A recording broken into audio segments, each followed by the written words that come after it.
Hello guys, welcome to easy legal law. आपण पाहणार आहोत real estate laws. Real estate laws मध्ये आपण पाहणार आहोत 3 लॉज. एक आहे RERA act, second MRTP act आणि थर्ड आहे Maharashtra rent control act. The Real Estate Regulation and Development Act 2016 and current housing policies form a multi-layered governance structure in India. While the act provides the legal rules of the game, government policies provide the financial and infrastructure push to meet housing demands. Objects and application of RERA. The primary object of the act is to transform the real estate sector from an unorganized market into a regulated industry. Consumer sovereignty, balancing the power dynamic between the promoter, that is developer, and the LOT, म्हणजेच buyer. Application, it applies to both residential and commercial real estate. It is mandatory for project exceeding 500 square meter. और इथे जरी और आलं असेल तरी रेराने हे clear केलं आहे, हे दोन्ही कंडिशन कंप्लीट झाल्या पाहिजे, 500 स्क्वेअर मीटर और 8 apartments. Standardization, establishing uniform definition across India for terms like carpet area which previously varied significantly between developers. तर रेराने हा कार्पेट एरिया आहे, जी की खूप महत्वाची कन्सेप्ट आहे. कोणताही फ्लॅट किंवा प्रॉपर्टी विकत घेताना जेव्हा कधी बिल्डर एखादा बायरला सांगतो की हा फ्लॅट किती आहे, तर पहिला प्रश्न विचारण्यात येतो तो म्हणजे कार्पेट एरिया किती आहे. तर कार्पेट एरियाला पण पूर्णपणे प्रॉपर डिफाईन केलेला आहे रेराच्या under.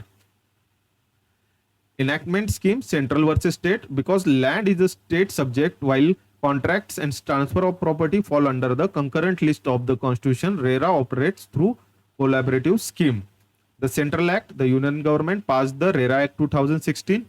This serves as the master framework. It provides the mandatory skeleton that states cannot dilute.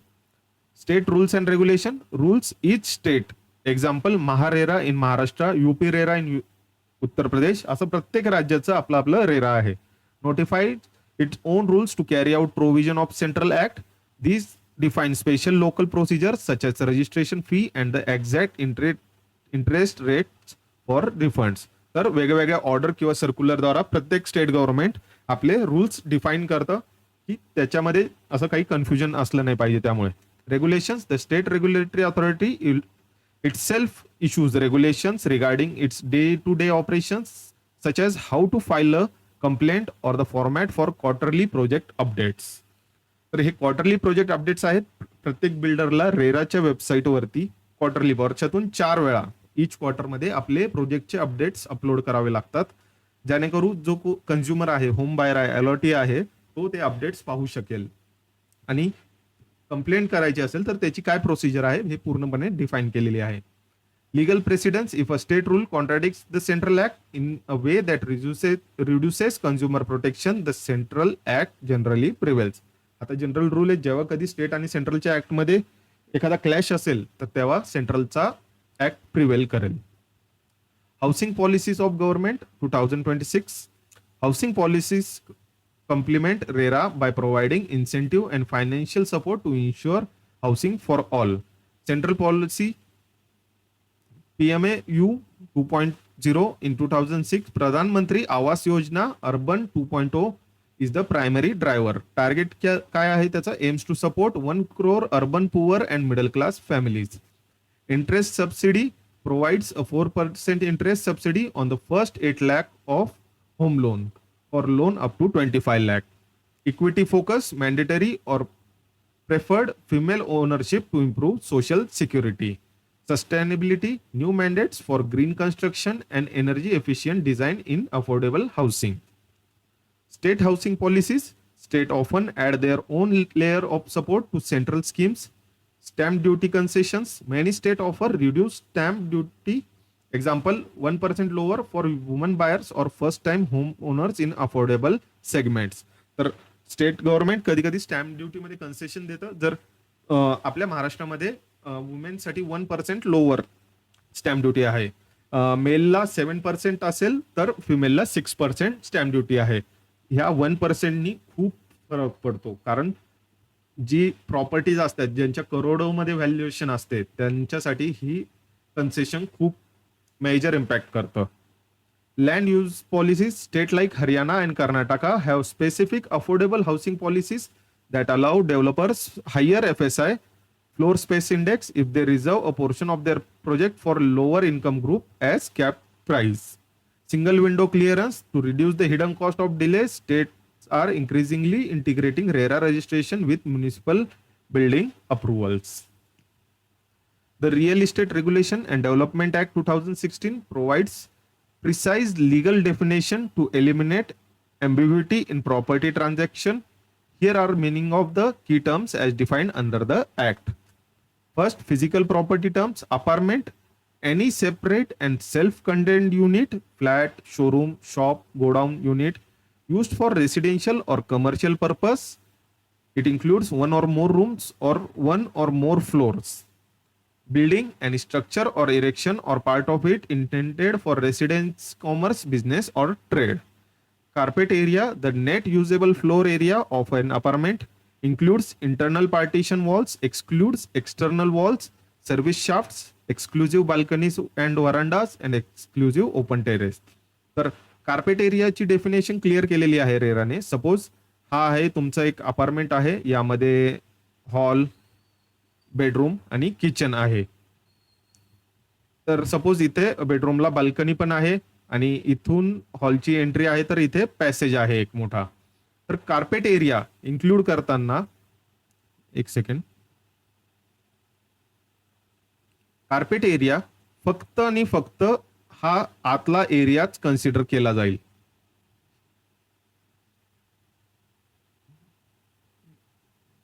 एक minute, sorry.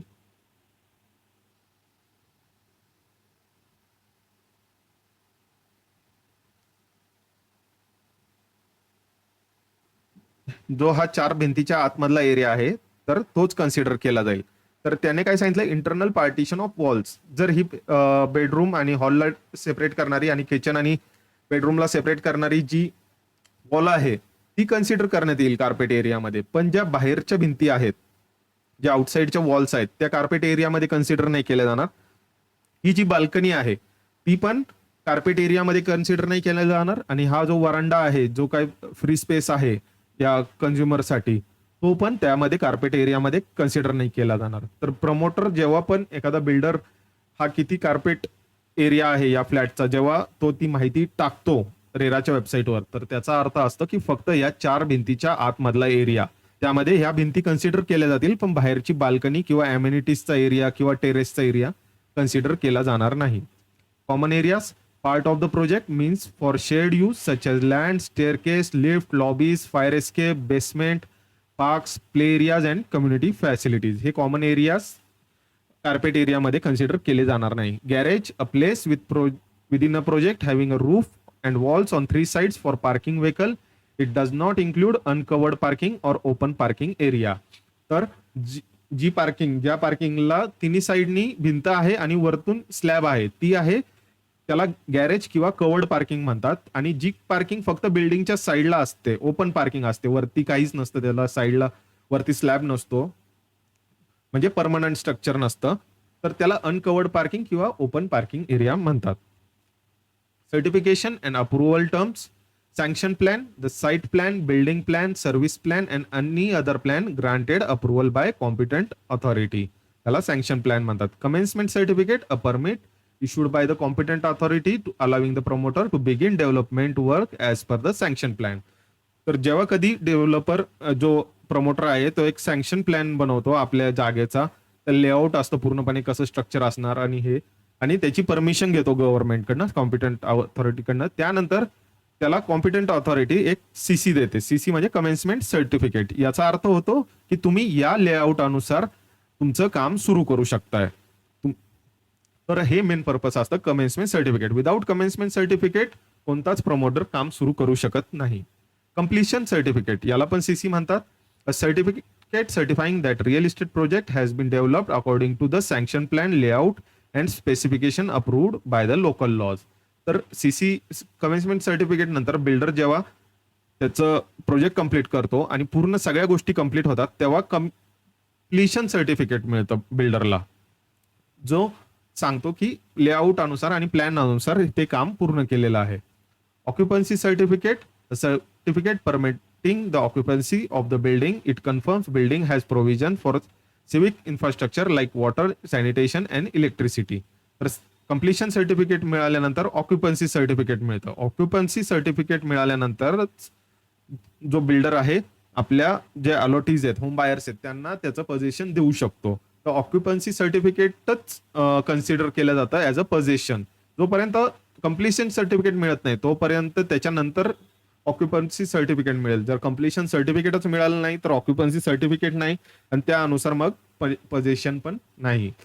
Competent authority, any local body like municipal corporation और panchayat or statutory authority exercise power under state laws to permit the development of land. Stakeholders terms: promoter, a person who constructs or causes to be constructed a building, apartment or develops land in plots for the purpose of selling them. This includes builder, developers and even public bodies like housing board and holders of power of attorney. तर promoter कोण आहे? जो कोणी builder किंवा developer असेल जो flat sale करण्याच्या पर्पजनेच construction करतोय त्याला प्रमोटर म्हटलं जाईल. आणि ह्यामध्ये पब्लिक किंवा प्रायव्हेट दोन्ही पण कन्सिडर केले जाते. पब्लिक बॉडी असेल जसं कोणती आवास योजना वगैरे असेल त्या थ्रू हाऊसिंग बोर्ड्स असे स्कीम्स असतात, ते जरी ते प्रोजेक्ट बनवत असतील तर त्यांना पण रजिस्ट्रेशन कंपल्सरी असतं आणि ते पण प्रमोटरच्या डेफिनेशनच्या अंडर येतात. Allottee, the person to whom a plot, apartment और building has been allotted, sold और transfer. It include subsequent buyer but exclude a person who takes the property on rent. जो कोणी तो फ्लॅट विकत घेतो प्रोजेक्ट मधला त्याला अलॉटी म्हणण्यात येतं. एक्सेप्ट कोणी जर रेंटवर घेत असेल एखादी त्यातला फ्लॅट किंवा काही तर त्याला अलॉटी म्हणण्यात येत नाही. Real estate agent, any person who facilitates a transaction, sale और परचेस ऑफ प्लॉट, अपार्टमेंट और बिल्डिंग फॉर अ फ्री और commission. Project and marketing terms: real estate project, the development of a building, converting existing buildings into apartments or developing land into plots for sale. Advertisement: any medium, notice, circular, digital ad or brochure used to inform the public about project or invite them to purchase a unit. तर कोणत्याही प्रकारची जी advertisement असेल, digital असेल किंवा offline असेल किंवा brochure किंवा नोटीसद्वारे त्याला ऍडव्हर्टाइज कन्सिडर केलं जाईल. Prospectus, a document issued by promoter to the public for purpose of offering units for sale. Estimated cost of real estate project: the total cost of developing the project include land cost, taxes, fees and the construction expenses as certified by an engineer. तर जी estimated cost असते त्यामध्ये लँडची price, taxes, कन्स्ट्रक्शनला लागणारा खर्च हे सगळं estimated cost असते जे की रेराला सबमिट करावी लागते बिल्डरला. Functional terms: development, the carrying out of building, engineering, mining operation in, on, over or under land or making any material change in any building or land. Development works: external and internal works like road, water supply, sewage, electricity, landscaping and fire safety systems. Interest: the rate of interest payable by the promoter to the allottee in case of delay or by allottee to promoter. In case of default, under RERA, the rate must be same for both parties. Usually, State Bank of India's marginal cost of lending rate plus 2%. तर जर in case प्रमोटरनी delay केला position देण्यासाठी तर त्याला आतापर्यंत जेवढे पैसे अलॉटीनी त्याला जमा केले त्यावरती जर स्टेट बँक ऑफ इंडियाचा मार्जिनल कॉस्टचा जो लेंडिंग रेट आहे, सपोज एक्झाम्पल आपण 18% कन्सिडर केला प्लस त्यामध्ये 2% एवढ्या इंटरेस्ट त्याला अलॉटीला द्यावा लागणार. आणि इन केस अलॉटीनी जर डिफॉल्ट केला पेमेंटमध्ये, जर प्रमोटरने एखादं डिमांड लेटर एवढा टक्के काम झालंय आणि त्यानंतर तुम्ही पेमेंट करा त्यामध्ये त्याने डिफॉल्ट केला तर प्रमोटर सुद्धा अलॉटीकडनं एवढ्या या रेंजमध्ये इंटरेस्ट घेऊ शकतोय.